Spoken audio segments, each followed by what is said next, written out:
surprised. You And, know? he did. I said, hey, it could have been Richard Nixon. You know, it could have been a lot worse. He's a nice guy. I like him. A lot worse people to be named after. I like him very much, actually. I have a photograph with him, which is... with the Kentucky Derby. Okay, here we go. And a couple things. I like him. Very intelligent. I saw him in man. Panama now that I was there. So you still have any political aspirations? Yeah, we're going to continue working with the party now. We ran in the elections. We came third. We got almost 200,000 votes. Now we're the third party in the country. We elected 7 senators out of 71.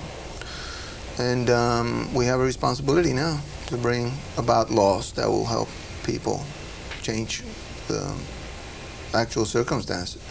But I don't know if I'm going to necessarily run again. Were you ever scared when you ran, worried about getting killed? Yeah, sure. I mean, it'd have to be on your mind because that's just the way things are. Always in the back of your mind. I mean, when you think about it, it's something that in our society, no matter on what position you're in, it's something you have to consider. You know, John Lennon got killed by somebody who liked him.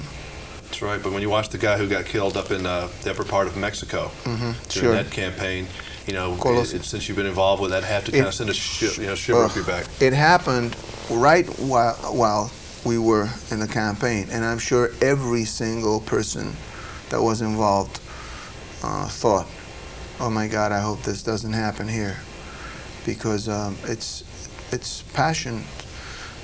So you just can't go around thinking about it, can you? Because you just try to do what you can to protect yourself, and you go around thinking about it, you can't do it. You believe in God and you push.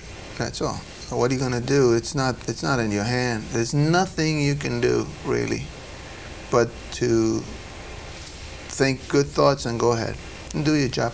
And also, we were always very respectful of everyone. We weren't around trying to create any kind of conditions that would lead to some anger or something.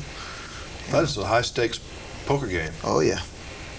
Oh, yeah. But it's something that I felt I had to try and do because it's consistent with what I've said in music. One thing I really don't like is people who are always criticizing but do not offer any alternative. It's good to criticize, fine, but criticize and at the same time say, and I believe this would help you. In other words, let's make the point better. Let's not just hit the person. Oh, this is not good because of this. Okay. Well, you know, now the big thing is we need a change. We need to make it better. Well, that's rather vague. Yeah, it is. Change is not always good. No, but we can work together to try to find out what is the approximation that we can reach. Not even what we want, but what can be done. Because it's not what you want, it's what you need, and how are you going to get that? How are you going to find that? And for that, you need to be unselfish. And that's one thing I find lacking in politics. A lot of politicians get into this because they can't sing or they can't act. So they can talk. They can talk, and they can talk a storm and look good. And then they become like, politics becomes the outlet for the non-talented. And you have some people that are there just because of themselves. They like to see themselves on TV and they like to hear themselves talk. But they're not there to resolve the community problems, which is what they allegedly are there for.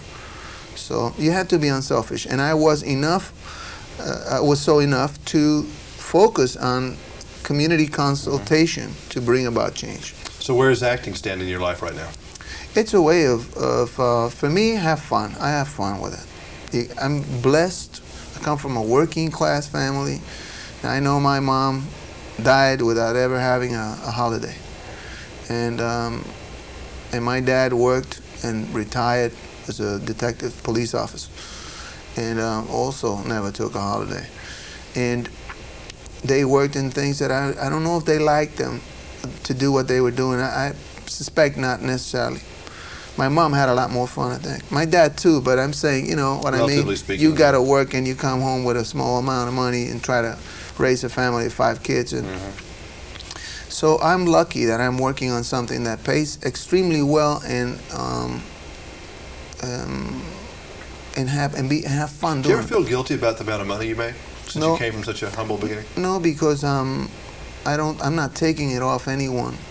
If I were basing my happiness on somebody else's unhappiness, then I'd be I feel bad as hell. And as a matter of fact, I wouldn't even be doing it. But it's what you do with what you have. You know, I do a lot of social work. Yeah, you have to, don't you? You have to give something back. I feel that not as much as have to for people, because I don't tell anybody what I do. Yeah, but you do it for yourself. Yeah, sure. Absolutely. So you definitely. You spread it around. You don't. You're not gonna need all that money. You know, spread it around. Don't waste it on nonsense. In this movie, it sounded like you were ad-libbing some of the stuff. Maybe it's just in the script, but like Daffodil. There's no one wrote Daffodil, did they? No.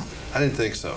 It just sounded like something that you made up because it was funny, and it had that kind of interesting ring about it. I think that at one point they did write it, but not the way I was saying it. No, and there were a lot of things that were just once you got into the character and you know how far you can go. The director Richard Rush gave me ample.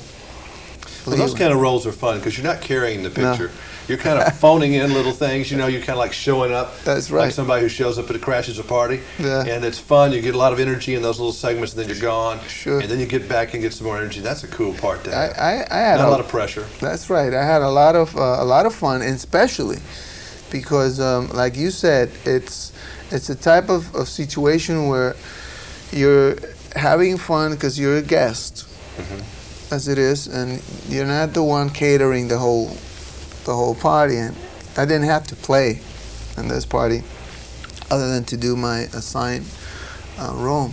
But what I also found adventuresome is I think I'm getting better as an actor as I gain more experience, and I'm more comfortable.